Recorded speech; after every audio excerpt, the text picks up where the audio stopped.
The boy who wore this shirt was 2 years old. In a nighttime patrol by Iraqi and US forces, he was killed, along with his 3 brothers. It was almost 1 hour after midnight. We heard heavy shelling. One of us went out to check. He was killed. The next man who followed was also shot dead. And his wife. Any person who left their home was shot dead. We didn't know what was going on. Air and tank shelling continued until 6 in the morning. Several civilians were killed and many others seriously injured, according to officials from the local Maysan provincial government. They say the fighting broke out on Thursday night after a man in the village opened fire on the patrol of US and Iraqi soldiers. The troops then returned fire.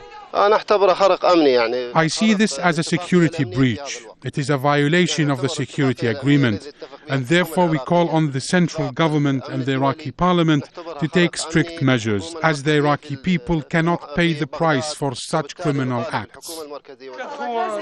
The local governor has promised to investigate, but is already calling what happened a crime. And from Iraqi and US officials, a different story of how the night raid unfolded. A written statement from the Iraqi security forces says the team of soldiers was fired upon by not one, but a number of people in various houses.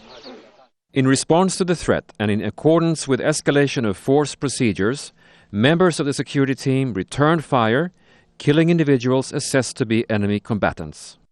The statement also says that the dead were suspected members of a group called Kata'ib Hezbollah, accused by the US and Iraq of smuggling weapons in from neighbouring Iran. Iraqi security forces say in total they arrested 22 suspected members of the group that night.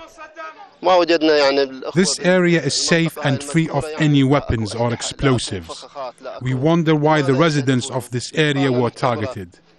Wondering and mourning and preparing to bury the dead after a night of killing in the village of Ali Ashaki.